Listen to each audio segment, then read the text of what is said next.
guys, welcome or welcome back to my YouTube channel. It's Simadip Kaur Sahani this side, yours truly, the Physiomedic.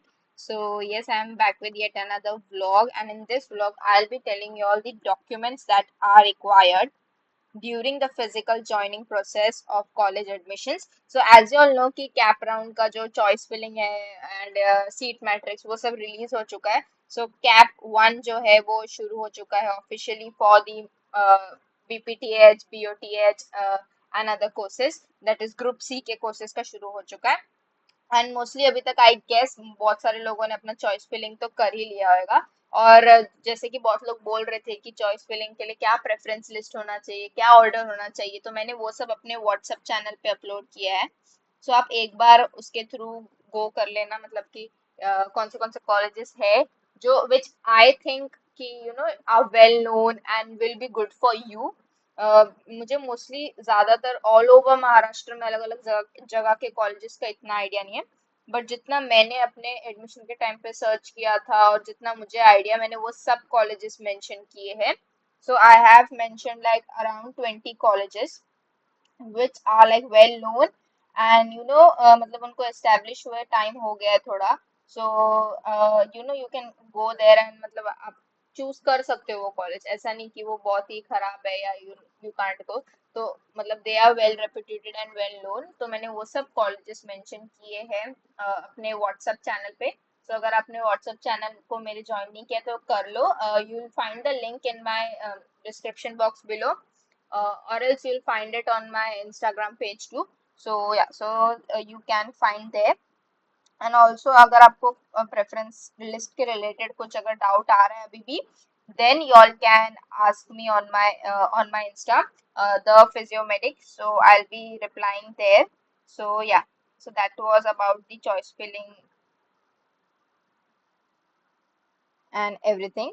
So yeah, uh, other than that, हाँ, और अगर आपको detailed में चाहिए about everything की मतलब कैसे होने वाला है कंडक्ट कैप राउंड एंड क्या प्रोसेस होने वाला है, क्या स्टेप वाइज प्रोसेस जाने वाला है कैप राउंड 1 का, तो उसके बारे में भी मैंने एक पूरा वीडियो बना के प्रीवियसली अपलोड किया है. मतलब अगर आप मेरे चैनल पे जो लास्ट वीडियो है वो चेक करोगे तो वो इसके रिलेटेड ही है. सो अगर आपको इसके रिलेटेड कुछ डाउट है तो आप वो वीडियो चेक कर लो, आपका बहुत कुछ क्लियर हो जाएगा. सो ये सब था. Now let's get started with the main point, that is physical joining के टाइम पे आपको कौन से डॉक्यूमेंट्स लगेंगे. So let's get started.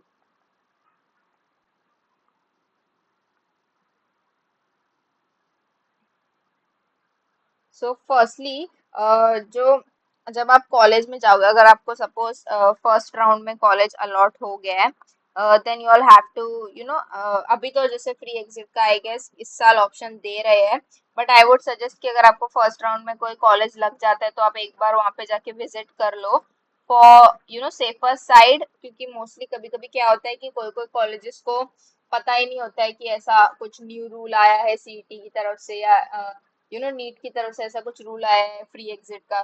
तो अगर उनको नहीं आइडिया होगा ऑफिस वालों को तो वो मे बी आपके एडमिशन प्रोसेस में कुछ गलती भी कर सकते हैं.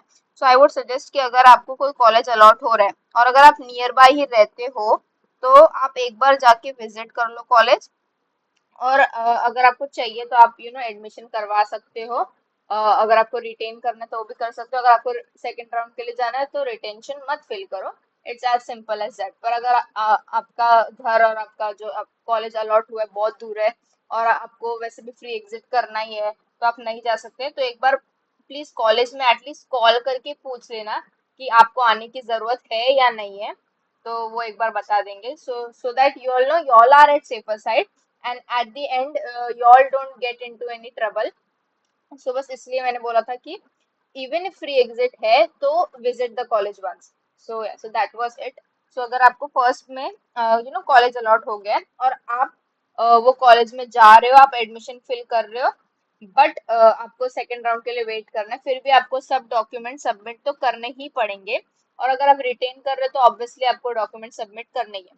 तो जैसे कि मैंने बोला था कि जो जो जो डॉक्यूमेंट्स आपने रजिस्ट्रेशन के टाइम पे अपलोड किए हैं आपको वो सब लगेंगे physically with all the proof and everything while physical joining. तो यही होता है जो फिजिकल वेरिफिकेशन होता है. जो सीटी ने आई गेस मेंशन किया था कि फिजिकल वेरिफिकेशन होगा। सो ये तभी होता है जब आपका कॉलेज अलॉट हो जाता है, तो कॉलेज वाले ही ये फिजिकल वेरिफिकेशन करते हैं। सो जो जो डॉक्यूमेंट्स चाहिए वो कौन से, मैं I let you know. Firstly आपका जो डॉक्यूमेंट लगेगा जो कॉलेज वाले मांगते हैं मोस्टली, वो है एडमिट कार्ड नीट का। तो आपका जो नीट का एडमिट कार्ड है वो आपको लगेगा, एडमिट कार्ड और एल्स हॉल टिकट भी। एडमिट कार्ड हॉल टिकट आप जो भी बोलो उसको, तो ये इम्पोर्टेंट है, तो ये आपको साथ में रखना है अपने। और अगर आप मोस्टली बहुत लोगों को डाउट है कि हमारा हॉल टिकट तो सेंटर वालों ने ही ले लिया था, वो हमारे पास नहीं है, सो डोंट वरी, आपके पास दूसरी कॉपी तो होगी या फिर आपने डाउनलोड करके रखा ही होगा, तो आप वो प्रिंट करके लेके जा सकते हो। और ऐसा जरूरी नहीं कि उस पे वापस आपको वो थंब इम्प्रेशन लगाना है या फोटो चिपकाना है, ऐसा कुछ नहीं है। जो आपका नॉर्मल आपको पीडीएफ मिला था नीट की तरफ से, आप वही पीडीएफ को प्रिंट निकाल के लेके जा सकते हो। सो फर्स्टली ये एडमिट कार्ड हो गया। सेकेंडली वेरी इंपॉर्टेंट, आपका नीट का marksheet.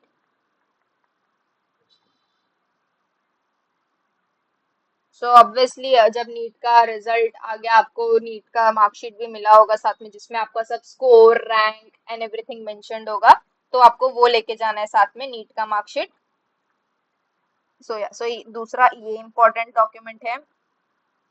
Thirdly, important document is the school living certificate।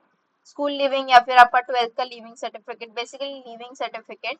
आपने जो भी अपना लास्ट कोर्स कंप्लीट किया है वहां से आपको लिविंग सर्टिफिकेट तो मिला ही होगा, तो आपको वो जरूरी है। तो एचएससी का हो सकता है, या फिर मे बी किसी ने बीएससी किया होगा तो वहां से अगर मिला हो, या फिर हाँ, तो बेसिकली मोस्टली तो एचएससी का ही लिविंग सर्टिफिकेट लगता है। सो ये लगेगा। अगर आपके पास लिविंग सर्टिफिकेट नहीं है तो आप अपना, अगर आपके पास पासपोर्ट है तो वो भी दे सकते हो, क्योंकि जो मुझे कॉलेज से लिस्ट मिला था कि ये डॉक्यूमेंट सबमिट करने हैं, तो उन्होंने बोला था या तो आप पासपोर्ट अपना जो वैलिड इंडियन पासपोर्ट है वो सबमिट कर सकते हो, या तो फिर अपना living certificate. So obviously I had my living certificate, so there was no need of passport. So या सो ये तीन हो गए।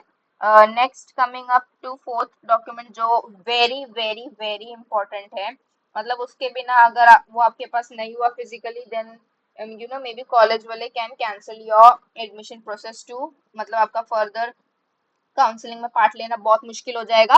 सो the very important document, you all might have guessed it by now, that is the domicile। Maharashtra का domicile चाहिए ही चाहिए, उसके बिना आपका एडमिशन आगे बढ़ेगा ही नहीं। सो अगर अभी तक आपका नहीं बना है तो प्लीज आई वुड रिक्वेस्ट कि फिजिकल ज्वाइनिंग के पहले तक तो you all should have the domicile certificate in your hand, क्योंकि अगर नहीं आया तो बहुत प्रॉब्लम हो सकता है।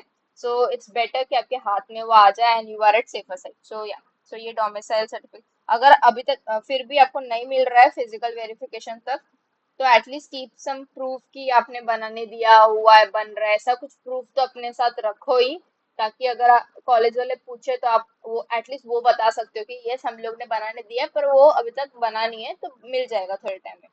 सो या सो ये एक इम्पोर्टेंट डॉक्यूमेंट हो गया। Then fifth coming up to, we have the HSC का आपका जो पासिंग सर्टिफिकेट होता है, मार्कशीट होती है, और पासिंग में तो मार्कशीट होती है, जो पासिंग सर्टिफिकेट और एल्स दी मार्कशीट। आपको एचएससी में दो टाइप के पासिंग एंड मार्कशीट दोनों मिले रहेंगे, सो आई वुड सजेस्ट आप दोनों ही कैरी करो। एंड रिमेम्बर, मोस्ट इम्पोर्टेंटली, आपको जो भी आप कैरी कर रहे हो आपको ओरिजिनल कैरी करना है। मैं आपको बताती हूँ बाद में ओरिजिनल के साथ और क्या क्या लगेगा। सो बेसिकली आपको ये सब लेना है पहले तो, एचएससी का मार्कशीट या पासिंग सर्टिफिकेट, ये हो गया। सो एचएससी का लिया तो एसएससी का भी वो लोग मांगेंगे ही, तो एसएससी का पासिंग सर्टिफिकेट एंड मार्कशीट, जो एचएससी और एसएससी में दोनों में आपको दो दो मिले होंगे। इफ यू नो बिकॉज हम लोग को तो मिला था एक पासिंग सर्टिफिकेट और एक मार्कशीट। या तो आपको भी मिला ही होगा एचएससी एंड एसएससी में, तो आपको दोनों कैरी करना है। Then the next is medical fitness।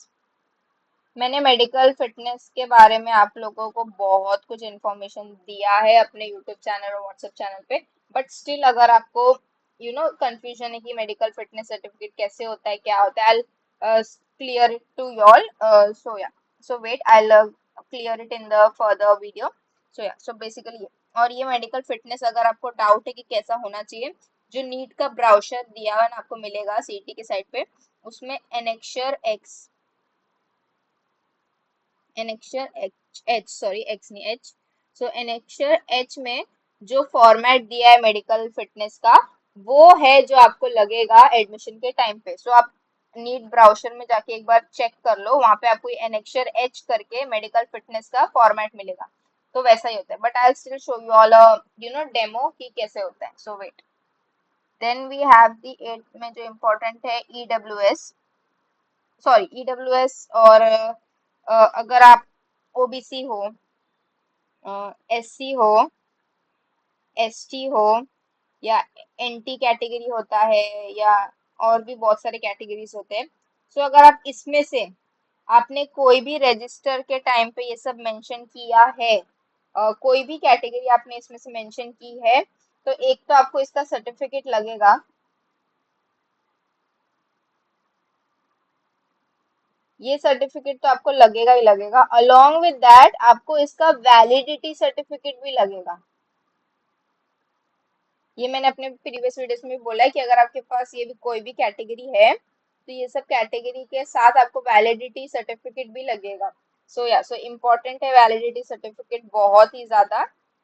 और मेन पॉइंट वेरी इंपॉर्टेंट, कि जो भी ये सर्टिफिकेट हो आपके पास, वो स्टेट गवर्नमेंट के ही होने चाहिए। अगर आपके पास सेंट्रल गवर्नमेंट का है कोई भी इसमें से, तो वो वैलिड नहीं होगा, क्योंकि आप एडमिशन जो ले रहे हो वो महाराष्ट्र के काउंसलिंग प्रोसेस के थ्रू ले रहे हो। तो जब आप एडमिशन के लिए जा रहे हो, आपका जो लगेगा जो भी सर्टिफिकेट, वो स्टेट का बना हुआ होना चाहिए, स्टेट गवर्नमेंट का बना हुआ होना चाहिए, ना कि सेंट्रल गवर्नमेंट का। अगर आप ऑल इंडिया कोटा में पार्टिसिपेट कर रहे होते या ऑल इंडिया के थ्रू आपको एडमिशन मिलता, तो सेंट्रल का सर्टिफिकेट वैलिड होता। बट अभी आप जो पार्टिसिपेट कर रहे हो, वो कर रहे हो आप स्टेट काउंसलिंग में महाराष्ट्र के, तो आपके पास महाराष्ट्र स्टेट गवर्नमेंट का ही सर्टिफिकेट होना चाहिए। मे इट बी ईडब्ल्यूएस, क्योंकि ईडब्ल्यूएस में सबसे ज्यादा प्रॉब्लम आता है कि उसका central government and state government का अलग अलग बनता है। तो मेक श्योर कि आप जो ईडब्ल्यू सबमिट कर रहे हो वो स्टेट गवर्नमेंट का ही सबमिट करो, and it applies to the other categories too. And अगर आप माइनॉरिटी में हो कोई, तो माइनॉरिटी का भी अगर एफिडेविट बनता है कुछ, या आपको कुछ मिला है माइनॉरिटी का सर्टिफिकेट एंड एवरीथिंग, वो सब आप लेके जा सकते हो।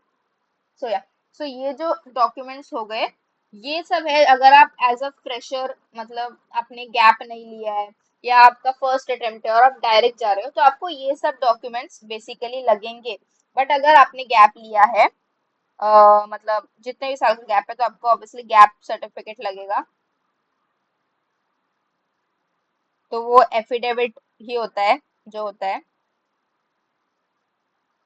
सो या, सो अगर आप फ्रेशर हो तो आपको मोस्टली 8, हाँ, अगर आप जनरल कैटेगरी से हो तो आपको सिर्फ 7 ये डॉक्यूमेंट्स लगेंगे। बट अगर आपका कैटेगरी इंक्लूडेड है तो ये 8 डॉक्यूमेंट्स लगेंगे। और प्लस अगर आपने गैप लिया है, मतलब 2-3 अटेम्प्ट दिए हैं, या फिर आपका बीच में गैप हो गया था, तो गैप सर्टिफिकेट लगेगा। So these are the list of documents that the college people will ask, during जब आप जाओगे, और आपसे वो मांगेंगे कि ये डॉक्यूमेंट्स चाहिए। हाँ, ये सब तो जो मेन मेन इम्पोर्टेंट है वो वाले डॉक्यूमेंट्स है। और आपको अपने साथ obviously Aadhaar card is mandatory हमेशा लगते हैं, तो वो भी अपने साथ रखो, या आप Aadhaar card, then we have the PAN card, देन अगर आपका वोटर आईडी है तो वेल एंड गुड, आप वो रख सकते हो अपने साथ, वोटर आईडी है तो वो रख लो। And photos, obviously your passport size photos, ये भी इम्पोर्टेंट है। तो ये सब है जो आपको ध्यान रखना है जब आप एडमिशन के लिए जा रहे हो। सो ये सब हो गए list of documents. As of I know यही सब सबसे ज्यादा इम्पोर्टेंट है। सो या, सो अगर आपको, हाँ, और एक, अगर आपके पास बर्थ सर्टिफिकेट, राशन कार्ड और दी इलेक्ट्रिसिटी बिल, वो सब भी अगर है, तो फॉर अ सेफर साइड आप लेके जा सकते हो, even if it's not required, it's better that you all take carry it along with you all, क्योंकि by chance if the college people ask you कि ये प्रॉपर नहीं है, ये प्रॉपर नहीं है, इसका क्या प्रूफ है, so that you all have a backup कि yes I have all this proofs and it's everything is valid. So yeah, तो आप ये सब अगर आपको चाहिए तो आप इसका स्क्रीनशॉट लेके रख लो, ताकि आपको बाद में याद रहे कि क्या क्या लेके जाना है। सो जो ये जो मैंने आपको लिस्ट बताई, ये एक्चुअली में मुझे जो एडमिशन के टाइम पे लिस्ट मिली थी, और जो मेरे से कलेक्ट किया था वही है ये सब। सो ये सब मांगते हैं। And other than that as of I remember, हाँ, आप वो भी कैरी कर सकते हो अपने साथ, जो आपने सीटी का रजिस्ट्रेशन फॉर्म फिल किया है ना, उसका आपको डाउनलोड करने का या प्रिंट का ऑप्शन मिला होगा, तो वो एक कॉपी भी रख लो अपने साथ। तो सीटी का रजिस्ट्रेशन फॉर्म वो अपने साथ आप रख सकते हो। सो बेसिकली ये सब है डॉक्यूमेंट्स जो आपको अपने साथ रखने ही है। अब मैं आपको आगे बताती हूँ कि आपको कितने कॉपीज चाहिए रहेंगे, या क्या उसको अटेस्ट करवाना है या नहीं, किस फॉर्म में चाहिए, ये सब एंड एवरीथिंग। सो मैंने जो भी लिस्ट दिया है डॉक्यूमेंट्स के, फॉर एग्जांपल मैंने एचएससी दिया, जो पासिंग एंड मार्कशीट वाला, एसएससी दिया, लिविंग सर्टिफिकेट दिया, या फिर मैंने जो आपका कास्ट सर्टिफिकेट हो गया, ये सब आपको जो है ओरिजिनल तो लेके ही जाना है ऑब्वियसली, क्योंकि कॉलेज वाले जो है ओरिजिनल कलेक्ट कर लेते हैं, जब तक आपका कोर्स कंप्लीट नहीं होता आपको ओरिजिनल रिटर्न नहीं मिलने वाला है। सो या, ओरिजिनल तो आपको लेके ही जाना है अपने साथ। अलोंग विद दैट वो लोग एटलीस्ट 2 जेरोक्स कॉपीज मांगते हैं of each of the documents. जैसे मैंने पिछले स्लाइड में आपको बताया कि 8 डॉक्यूमेंट्स बताए कि ये इंपॉर्टेंट है, तो उसके वो लोग 2 जेरोक्स कॉपीज मांग सकते हैं। और ये जो जेरोक्स कॉपीज है, it should be attested. Attested क्या होता है, मतलब जैसे कोई भी रिकॉग्नाइज्ड पर्सन है जिसके पास खुद का स्टैंप है, रजिस्ट्रेशन नंबर है, तो वैसे कोई पर्सन से आपको अपना जो डॉक्यूमेंट्स है वो अटेस्ट करवाने हैं, मतलब उनका स्टैंप लेना है, अलोंग विद दैट उनका साइन लेना है। तो आप किससे करवा सकते हो अटेस्ट? कोई डॉक्टर होगा, आपके जो भी फैमिली डॉक्टर होगा या फिजिशियन होगा या कोई भी डॉक्टर, बेसिकली आप अगर मेडिकल सर्टिफिकेट जिससे बना रहे हो आप उससे ये करवा सकते हो। सो अगर डॉक्टर है या फिर कोई लॉयर है, सो ऐसे अगर कोई नोन पर्सनालिटीज जिनके पास खुद का स्टैंप होता है एंड खुद का रजिस्ट्रेशन नंबर होता है, तो ऐसे पर्सनालिटीज से आप अपना जो भी डॉक्यूमेंट्स है वो अटेस्ट करवा सकते हो, एंड इट्स कंपलसरी। जितने भी आप जेरोक्स कॉपीज लोगे उस पर अटेस्ट करवा लेना, अलोंग विद देयर स्टैम्प और उनका सिग्नेचर। सो इसको बोलते हैं अटेस्ट करवाना, ये इम्पोर्टेंट होता है। सो ये हो गया। अपने जेरोक्स कॉपीज तो दे दिए उनको, ओरिजिनल कॉपीज भी दे दिए सब डॉक्यूमेंट्स के। बट अलोंग विद दैट कोई कोई लोग पेन ड्राइव में भी आपके सब स्कैन्ड डॉक्यूमेंट्स का कॉपी मांगते हैं।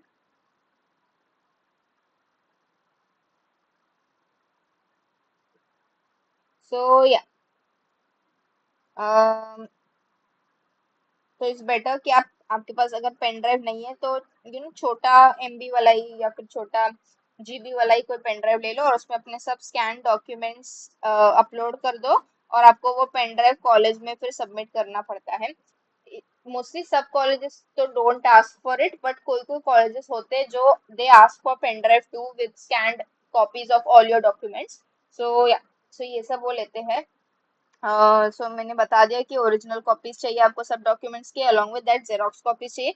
और ऐसा नहीं कि अगर आपको बोला कि 2 जेरोक्स कॉपीज तो आप 2 ही लेके जाओ, इट्स बेटर कि आप you all keep at least 4 to 5 xerox copies along with you, क्योंकि फ्यूचर में आपको काम ही आएगा ऑब्वियसली वो, क्योंकि आप ओरिजिनल सबमिट कर दोगे तो आपके पास फिर कुछ कॉपी रहना चाहिए आपके पास, कि अगर फ्यूचर में लगे तो आप दिखा सकते हो। सो जेरोक्स कॉपीज आपको रखनी है which should be attested either from a doctor or lawyer or a recognized person with who has a stamp or registration number. So yeah, so attest का क्लियर हो चुका है। और पेन ड्राइव जो मैंने बोला पेन ड्राइव में रखना है वो हो गया। सो डॉक्यूमेंट्स के रिलेटेड ये सब ही था। सो मेक श्योर कि आप जो भी डॉक्यूमेंट दे रहे हो वो देख के दो, सही होना चाहिए, क्योंकि अगर गलती से जो ये डॉक्यूमेंट्स कॉलेज वाले कलेक्ट करते हैं ना, they give it to MHT CET further. मतलब जब आपका पूरा एडमिशन एंड एवरीथिंग हो जाता है ना, तो ये वो पास कर देते हैं सीईटी वालों के ऑफिस में। एंड देन सीईटी वाले also check all the documents. तो अगर सीईटी वालों को ना आपके डॉक्यूमेंट्स में कुछ गलत लगता है या फिर कुछ ऐसे, सो बेसिकली अगर फॉर एग्जांपल अगर आपने कास्ट सर्टिफिकेट है आपके पास और आपने कॉलेज में सबमिट करते वक्त सेंट्रल का सबमिट कर दिया, एंड कॉलेज वालों ने भी इतना ध्यान नहीं दिया कि हाँ ओके सेंट्रल है या स्टेट है, उन्होंने ध्यान ही नहीं दिया कि कौन सा सर्टिफिकेट सबमिट किया, वो लोग ने बस कलेक्ट कर लिया। और अगर कॉलेज वालों ने यही सेंट्रल का सर्टिफिकेट सीईटी वालों को दे दिया, and then when they check it कि ये सेंट्रल का है, then they can create a problem कि ऐसे कैसे सेंट्रल का दिया, क्योंकि स्टेट का लगता है, ओनली एंड ओनली स्टेट का। तो अगर उनको पता चला कि आपने स्टेट का नहीं दिया और ये प्रॉब्लम हुआ है, they can take it as a crime कि आपने किसी और का सीट लिया है विद द फ्रॉड डॉक्यूमेंट्स। तो ये प्रॉब्लम होता है आगे, and they can either cancel your admission और टेक फाइन फ्रॉम यू। तो इट्स बेटर कि जब आप दे रहे हो आप देख के दो, और सब करेक्ट डॉक्यूमेंट्स ही दो। सो this was about the documents. हाँ, और कभी कभी किसी का होता है कि डॉक्यूमेंट्स गुम हो जाते हैं, मतलब एसएससी गुम गया है सर्टिफिकेट, या एचएससी का गुम गया है। सो अगर आपका ऐसा कुछ हुआ है तो आपको पुलिस फाइल का कॉपी सबमिट करना पड़ता है, मतलब आपने पुलिस में कंप्लेन किया है और उसका कुछ कॉपी रहता है वो आपको सबमिट करना पड़ता है। सो ऐसा कुछ भी होता है। सो ऐसे ये सब था डॉक्यूमेंट्स के रिलेटेड। और या पासपोर्ट साइज फोटोज भी तो रखने ही हैं आपको अपने साथ। This was everything about the documents. Attest कैसे करवाना है, कितने जेरोक्स कॉपीज चाहिए, पेन ड्राइव में क्या रखना है, and everything. So this was about the documents. Now coming up to the very important part, कि बहुत लोग कंफ्यूज है कि डॉक्यूमेंट्स के साथ मैंने बोला था डीडी भी आपको कैरी करना। So what is DD? DD is demand draft. So basically जो भी कॉलेज का फीस होता है ना, सब कॉलेज वाले ना डीडी के थ्रू ही जो फीस पहला वाला होता है वो एक्सेप्ट करते हैं। सो डीडी होता क्या है? सो बेसिकली आपको अपने आपका जो भी बैंक है वहां पे जाना है आपको, और उनको बोलना है कि मुझे डीडी बनवाना है, तो आपको सब प्रोसेस बता देंगे। सो जो भी कॉलेज का अमाउंट होगा फीस, वो आपके बैंक से कट जाएगा and it will be made into a demand draft. मतलब आपका एक चेक रेडी हो जाएगा, जो भी अमाउंट है कॉलेज का, फॉर एग्जांपल 1 लाख है, तो उतना अमाउंट का आपका डिमांड ड्राफ्ट बन जाएगा। सो बेसिकली उसमें आपका जो बैंक अकाउंट से पैसे तो कट गए हैं, but it has not been transfer to the college yet. फिर जब आप कॉलेज में एडमिशन के लिए जाओगे और आपका सब एडमिशन कंफर्म हो जाएगा, देन कॉलेज वाले will you know submit this demand draft in their account, और फिर वो ऑटोमेटिकली पैसा उनके पास जमा हो जाएगा। So this was about the demand draft. So आपको अभी कॉलेज जाने से पहले ऑब्वियसली जो कॉलेज का फीस है वो चेक करना पड़ेगा, क्योंकि आपको पहले ही डिमांड ड्राफ्ट बना के लेके जाना पड़ेगा जब आप फिजिकल वेरिफिकेशन के लिए लेके जाओगे। इवन इफ आपको एडमिशन नहीं लेना है उधर और सेकेंड राउंड का वेट करना है, आपको डिमांड ड्राफ्ट तो सबमिट करना ही पड़ेगा। आप बाद में उनसे वापस ले सकते हो, वो देयर इज नो इशू, उनके अकाउंट में पैसा तो नहीं जाएगा, वो आपके अकाउंट में रहेगा। जब वो अपने अकाउंट में करेंगे सबमिट, तब जाके उनके अकाउंट में आएगा, तो तब तक तो वो उस चेक के फॉर्म में ही रहेगा वो पैसा, वो और कहीं नहीं जाएगा। या अभी आपको बेसिकली पता लगाना है कि कॉलेज का फीस कितना है, क्योंकि आपको उसके अकॉर्डिंग ही डिमांड ड्राफ्ट बनाना पड़ेगा। मोस्टली बहुत लोगों को कंफ्यूजन हो रहा है कि कहाँ से मिलेगा। You all have to check the college website. College के वेबसाइट पे आपको उनके एडमिशन वाले कंपार्टमेंट में या फिर फीस वाले उसमें आपको मिल जाएगा कि कितना फीस स्ट्रक्चर है। और अगर आपको नहीं मिल रहा है तो please call them and ask. College का जो भी नंबर होगा दिया होगा या फिर मेल होगा, तो उनको मेल करो या फिर कॉल करो और पूछ लो एक बार कि कितना फीस स्ट्रक्चर है। और अगर वो फिर भी आपको नहीं पता चल रहा है, तो आप जब एक बार कॉलेज में जाओगे तो वहां पे आपको पता चल जाएगा, तो you can submit it the next day. मतलब फर्स्ट डे पे अगर आपने जाके डॉक्यूमेंट सबमिट कर दिए, तो सेकंड डे पे आप जाके उनको डिमांड ड्राफ्ट दे सकते हो। सो बेसिकली कॉलेज वेबसाइट पे भी आपको चेक कैसे करना है, तो मैं एक वो बता देती हूँ। For example let's take the Sancheti College. Sancheti college of physiotherapy. तो जो संचेती कॉलेज ऑफ फिजियोथेरेपी का आपको वेबसाइट दिखेगा, तो आपको उस पर बस क्लिक करना है।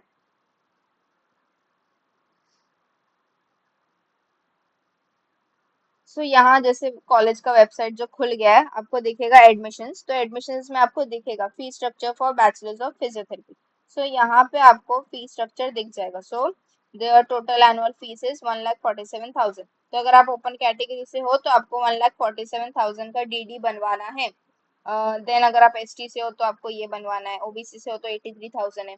But as of now you all can see कि 2023 2024 का ही है ये।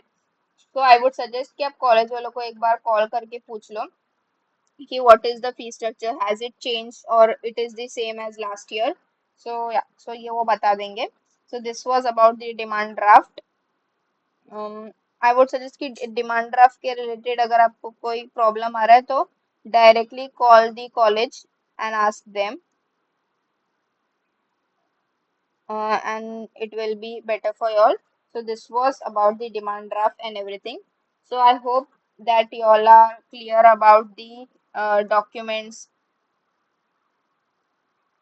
then the DD एंड हाँ, स्टेटस रिटेंशन के बारे में एक बात बता देती हूँ कि अगर आपने फर्स्ट राउंड में आपको कॉलेज अलॉट हुआ है और आपने वो रिटेन करना है तो आपको वो लोग स्टेटस रिटेंशन फॉर्म फिल करने देंगे। तो अगर आपको वो रिटेन करना है and you all don't want to participate in the further rounds तो आप ये फिल करके कंफर्म कर सकते हो एडमिशन। और ये कंफर्म हो गया एडमिशन तो आपको सीटी की तरफ से मेल आ जाएगा या फिर मैसेज आ जाएगा कि your admission has been confirm. So या सो अगर आपको रिटेन करना है तो वेल एंड गुड। अगर आपको रिटेन नहीं करना है तो you all can wait for the second round and do not fill the status retention in first round. So yeah, so ये simple सा process है। So that was it about the physical joining की physical verification of documents और क्या क्या required है and everything. So that was it for this video. I hope that you all are clear about all the information. And if you all have any doubts, you all can ask me in the comments or message me on my Instagram page, The Physiomedic. So yeah, that was it for this video. Thank you.